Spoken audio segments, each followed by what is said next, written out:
Olá, ouvintes! Bem-vindos ao Intercâmbio, podcast da UDESC ESAG sobre mobilidade estudantil.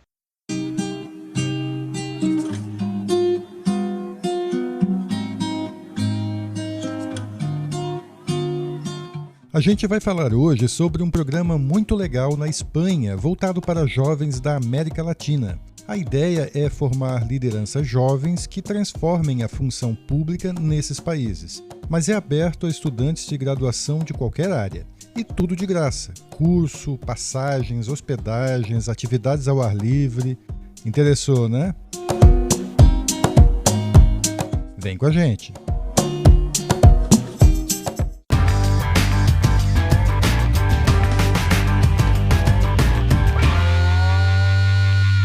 Olá pessoal, eu sou Carlito Costa e este é o Intercâmbio, podcast que traz informações, dicas, entrevistas e o que mais você precisa saber sobre mobilidade estudantil. A gente explica como é fazer parte do curso de graduação em universidades fora do país ou mesmo aqui no Brasil, em instituições de ensino superior de excelência. Ok pessoal, hoje a gente vai conversar com a Lara Kunze, direto de Belo Horizonte, de BH. Ela é aluna, na verdade, recém-formada no curso de Administração Pública da Fundação João Pinheiro, que é uma fundação ligada ao governo de Minas Gerais, e ela teve uma experiência muito bacana no final do ano passado, final de 2020, em plena pandemia, na Espanha. Ela foi para a Espanha fazer um curso de formação de lideranças na área de gestão pública, né, na área de administração pública, que é oferecido todo ano a jovens da América Latina e é bancado pela Fundação Botín, que é uma fundação privada que existe na Espanha, né, ligada à família proprietária de um grande banco espanhol. Essa turma de 2020 foi um pouquinho menor que a dos outros anos, teve 20 jovens de vários países latino-americanos, entre eles, nossa colega brasileira, Lara, com quem a gente vai conversar agora. Oi, Lara, tudo bem? Bem-vinda ao podcast. Olá, tudo bom? Muito obrigada. Muito bom ficar aqui. Muito bom compartilhar com vocês a minha experiência. Espero que possa inspirar alguém. Com certeza vai inspirar. Lara, vamos começar então do começo. Eu queria que você contasse um pouco, para quem está ouvindo o podcast, como é que você ingressou no programa, como é que foi o processo de seleção para conseguir essa bolsa e passar esse período na Espanha? Foi muito difícil entrar? Bom, desde o terceiro período de faculdade, quando eu escutei falar de um programa da Espanha, eu fiquei, assim, eu queria muito fazer e eu não consegui descansar até ver todos os critérios de como que eu poderia entrar. Contactei com algumas pessoas que tinham participado do programa e fiquei encantada. No ano de 2019, eu então me candidatei, mas nem passei de fase. E ano passado, dei garra e consegui passar, mas eu sempre quis fazer desde que eu li o programa, porque eu acho que qualquer pessoa que é entusiasmada com o setor público fica encantado com o programa de fortalecimento da função pública. O que te atraiu assim tanto nesse programa? Me interessou muito a possibilidade de ver a administração pública por outros olhares, por outros aspectos e por essa visão mais globalizada do que a administração pública. Eu também eu gosto muito da área internacional e gosto muito de América Latina, então eu me encantava a possibilidade de ver como os desafios latino-americanos eles estavam juntos e como que, às vezes, conhecer alguém do Uruguai, do México, do Paraguai, que tinha uma noção diferente sobre os problemas públicos, como isso poderia me ajudar como servidora pública, enfim, como administradora pública no Brasil. Então, isso me encantou muito. Mas, assim, sendo muito sincera, desde que eu enviei a primeira etapa até ser aprovada, o que durou mais ou menos uns 3 meses, antes de saber que eu seria aprovada, eu lembro de eu falando com a minha família assim, já valeu o processo. Porque a inscrição, a postulação no programa é algo assim, te faz pensar muita coisa, te faz analisar a sua vida. Então, assim, eu juro que antes mesmo de ser aprovada, eu já estava grata pelo processo. E por que você acha que foi selecionada? Bom, eu acho que o próprio currículo da minha faculdade, que a gente faz no decorrer da Fundação João Pinheiro, a gente tem contato com muitos projetos governamentais, eu acho que isso conta para o nosso currículo. Então, eu já tinha feito projetos com a Secretaria de Saúde, a Secretaria de Desenvolvimento Econômico do Estado de Minas, e eu também já tinha feito mais ou menos uns 6, 7 trabalhos voluntários. Eu acho que isso contou muito, e claro, ter alguém para me auxiliar no espanhol, para eu ter respostas que eles fossem entender, porque, assim, eu conheço pessoas que passaram usando apenas Google Tradutor, mas eu acho que esse processo de tradução simultânea, às vezes ele perde um pouco das nuances das nossas respostas, perde um pouco do que a gente realmente quer responder na parte escrita e nos vídeos. Então você acha que aquele perfil de aluno que não se contenta só com o que ele recebe na sala de aula, que ele se engaja em projetos, em extensão, é um tipo de aluno que eles buscam? Com toda certeza. Eles querem pessoas engajadas e pessoas de perfis diferentes, assim. Quando eu cheguei lá, eu vi que não era só...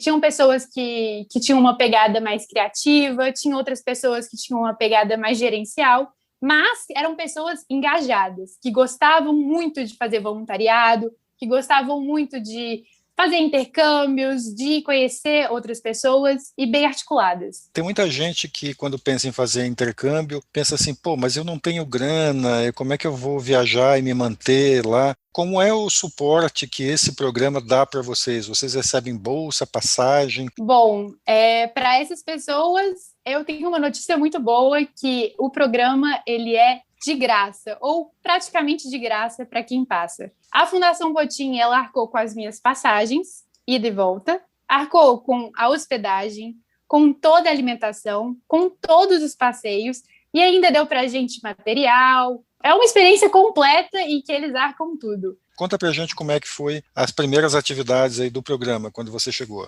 O programa, ele, né, diferentemente das outras edições, o programa começou dia 26 de outubro, online. Então, a gente teve a primeira semana online, cada um em suas casas, né, os 20 aprovados, a gente se conectou por Zoom. Passada uma semana, a gente teve que fazer, durante essa semana, um teste de Covid, né, para a gente conseguir embarcar para a Espanha. Ao fim da semana, embarcamos para a Espanha, e na semana seguinte ficamos na residência de estudantes, cada um em um quarto, fazendo também atividades por Zoom, até que, no fim da segunda semana, a gente fez outro teste de Covid, PCR, e então a gente conseguiu se ver. A gente ficou nessa bolha negativa de Covid. Legal. E como é que foi essa parte presencial? Olha, acho que para qualquer pessoa na pandemia, né, só de poder ver outras pessoas, ter uma aula presencial e ter contato com outros intercambistas, presencialmente aquilo já era muito bom. Mas, assim, a parte online foi super interessante. A gente teve ponências, né, como eles falam, palestras incríveis, com pessoas incríveis de várias regiões da América Latina e da Espanha, mas nada se compara a quando começamos a nos ver presencialmente. A gente teve tanto sessões de aula, nós tivemos muitas aulas presenciais, com pessoas de variados lugares, figuras importantes da política espanhola, coaches, pessoas do mercado, professores acadêmicos que falavam sobre a América Latina, mas também tivemos muitas dinâmicas em grupo, ao ar livre, como no Vale do Nansa. Também pudemos ter a oportunidade de ir até a fazer o caminho de Santiago de Compostela. Então, fomos a Santander também. Então, a gente fez, foi muito variado. Você pode dar uma ideia assim, de que temas vocês aprenderam, vocês discutiram lá nesse período? Bom, discutimos sobre os grandes problemas que vive a América Latina, né? A função pública na América Latina.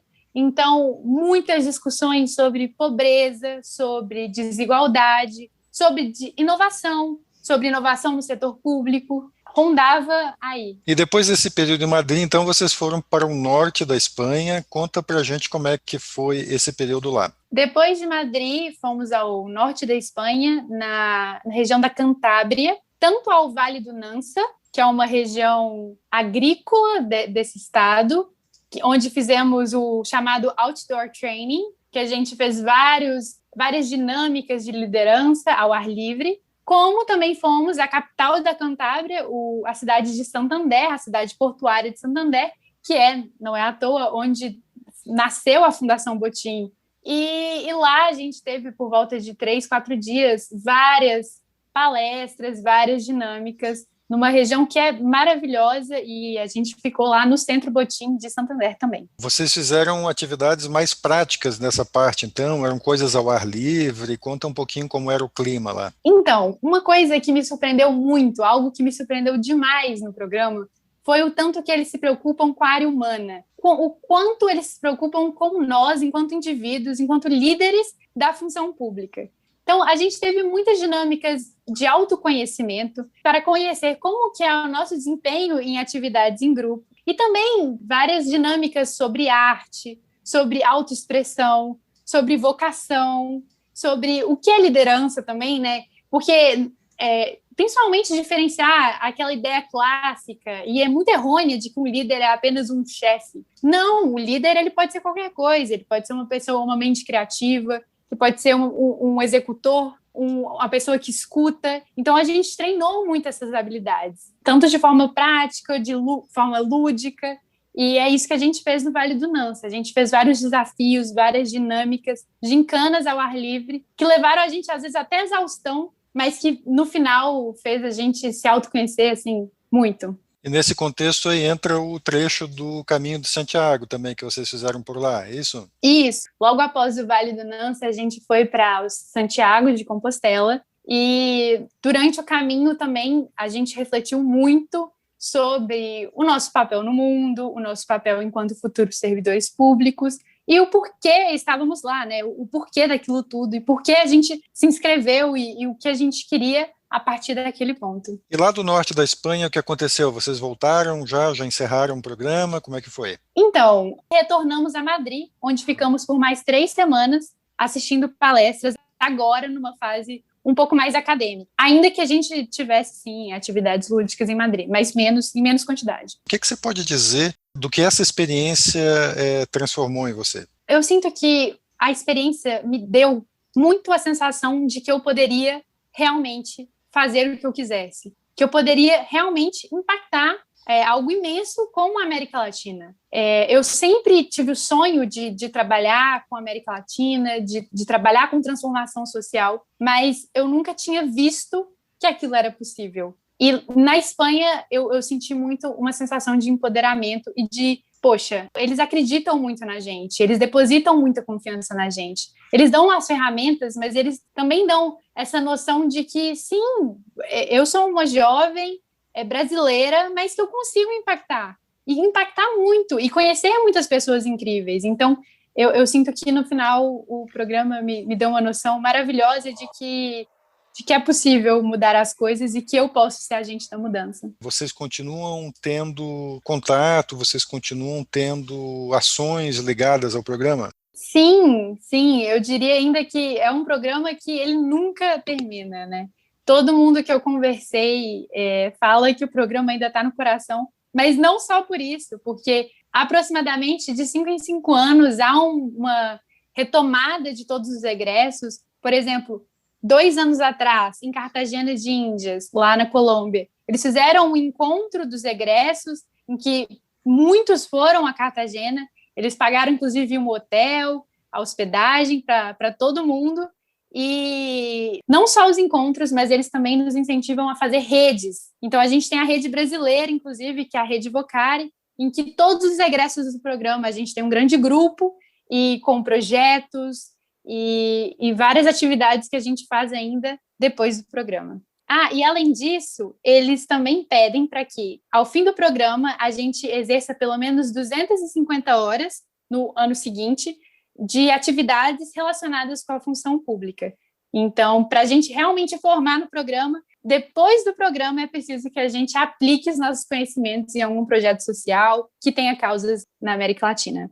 Legal, a gente conversou com a Lara Kunze, recém-formada em Administração Pública na Fundação João Pinheiro, ligada ao governo de Minas Gerais, em Belo Horizonte, e que participou agora em 2020, no final de 2020, do Programa para o Fortalecimento da Função Pública na América Latina, da Fundação Botim, na Espanha. Uma experiência que ela contou aqui, bem bacana, bastante transformadora e que continua motivando a Lara, pelo que a gente percebe ainda agora. Lara, muito obrigado por ter participado do podcast. Eu que agradeço, muito obrigada. E qualquer dúvida pode me chamar. Eu vou deixar aqui o Instagram da rede, é @redevocari.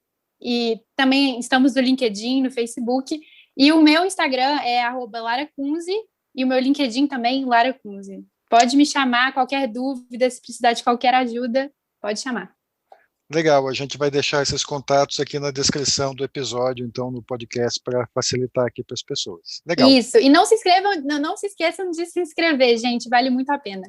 É isso aí. E se você ficou com vontade de ir para a Espanha participar do programa para o fortalecimento da função pública na América Latina, a Fundação Botim está abrindo as inscrições nesta terça-feira, 9 de março. O site da Fundação está na descrição deste episódio para você saber mais. E, se você estuda na UDESC-ESAG, visite udesc.br/exag/intercâmbio/botim para participar do processo seletivo interno que escolherá os alunos indicados pela universidade. E antes de encerrar, a gente lembra que agora o intercâmbio tem uma parceria com o Education USA, a agência do governo americano que ajuda estrangeiros, incluindo brasileiros, é claro, a estudar nos Estados Unidos.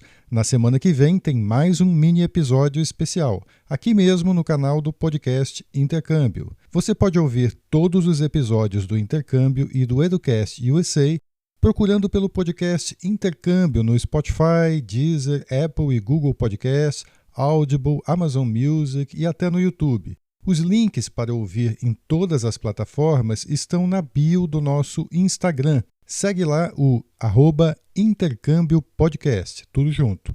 E dá um oi para a gente por lá também. Repetindo, o Instagram é o Intercâmbio Podcast.